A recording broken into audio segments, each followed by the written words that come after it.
My name is Sari van Pooijen, and I am the director of two businesses. One is Intact Academy, where I teach coaches and consultants from beginner to supervisory level. And the other is Team Agility, where I teach businesses to innovate more quickly than their products. It's post-summer now, and the hunting season has started again, as we say. And I thought, well, best to go back to basics. And one of my basics is executive coaching. I do a lot of systemic work where I help large-scale change to happen. And I do a lot of work on teams, but I also do a lot of work in executive coaching. And one of the things in executive coaching is really, we can help people to change their stories. Look, we can't change events because events are always in the past, but we can help people to change the stories around them because it's the interpretation of events that often hurts. It's not, the events are neutral in itself. But the way we talk about them is something that recurringly reminds us of the hurt and probably brings you back into a pattern that you already know. So one of our jobs as executive coaches is to interrupt these patterns and to help our clients create new stories. And very basically, using transactional analysis, I could explain to you how we interrupt those patterns. So we talked about people being made up of ego states. So Eric Berne, the founder of TA, talked about parent, adult, child ego state. And we talk about the structure of personality, so the structural ego states, where you have this archive of drawers that you open, millions of files, and you get to choose which files to use. We talked a little bit about how you use these patterns in communication to regulate intimacy. But I think one of the things we also talk about within TA is transactions. That's where transactional analysis comes from. We analyze transactions, so the way people communicate. And we say people can communicate from any ego state. So I can do a communication from critical parent, like, don't do that. Or I can say, we have 20 minutes. What do you want to do in that time? Like this, it's a structuring parent transaction, we would say.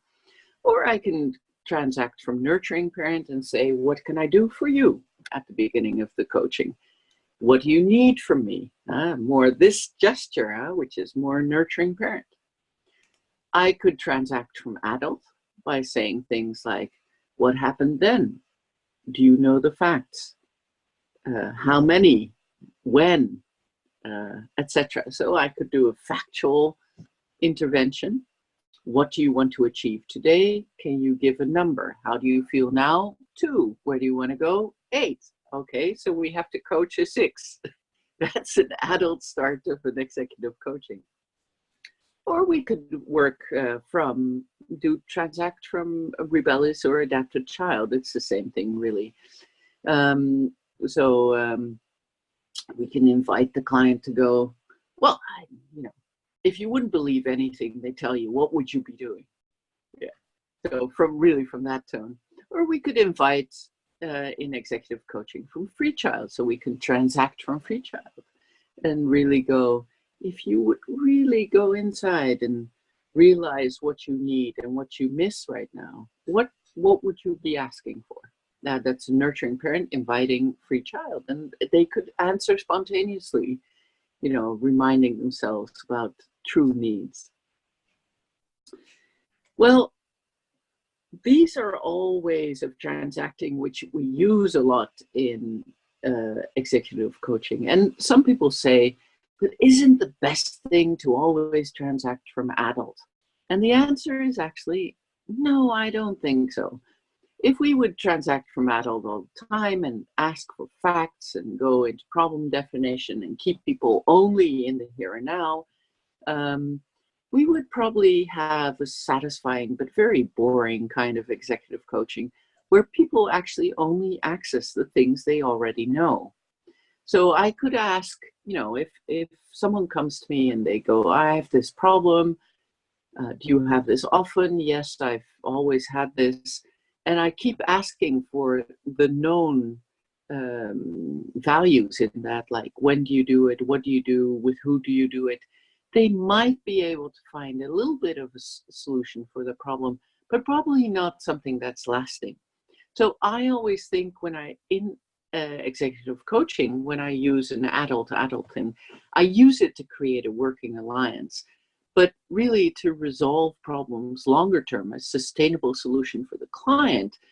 They really need to delve into different ways of transacting in different ego states, because each ego state has a piece of the puzzle. Each ego state knows something different about the same problem. Each ego state has a different perspective of thinking, feeling, and behavior, which could help them resolve the problem. And part of what we do in executive coaching is interrupt actually their normal way of functioning. And with executives, their normal way of functioning is usually critical parent adult, and invite them and interrupt them and invite them into more exploration of what is it in the adapted child, what is it in the free child, what is it in the nurturing parent that you're not using today, which could actually interrupt your pattern of thinking, feeling, and behavior that you usually use, and that is getting you into trouble. So I was thinking of a client of mine who came and he said, well, I've been a leader for 20 years in a production setting, and but I get so much criticism. People don't like working with me anymore. And I went, so what is it you do? Because this man had never had coaching. So he had never taken the time to really think about himself and to develop a reflective capacity. And when we talked about, what is it you do then? We talked about the way he transacted, because that's easy. It's easy for executives to talk about, this is the way I communicate, and then to help them by giving them this ego state model, and to show them, what do you use more? What do you use less? This guy, when he told me, well, I said, what do you do under stress? So something goes wrong in the production. How do you talk to people? And he said, well, I tell them what to do to correct the problem, which is, what a lot of leaders do, to be fair. They're very good at problem solving. From research, we know leaders take a decision every 2 minutes. So then I said, well, what else could you use instead of working so hard yourself? He said, well, I could ask questions. And the predominant myth amongst executives is if they question their people when they know the answer, it will take longer. The truth of the matter is, in the short term, it might take longer, but in the long term, they won't come back. So it'll save you time. This is for anyone who's listening out there who's an executive. So we really went along and we trained this ability to ask questions, nurturing parent intention, so caring intention behind it, free child energy behind it, where people were free to explore and make mistakes, but asking it still from adults, but in a different way with a different intention. So instead of telling people what to do, critical parent adult, he started practicing with this questioning. And we actually had a bet. So I thought I've got to energize this free child. So I said, look, you're going to try this for 3 months. If after 3 months it doesn't work, I owe you a bottle of champagne. And he kind of went for that. And he said, okay, if I get champagne, I'll try it out. And he was very good about it. He made notes about the transactions he did, the way he talked to his employees.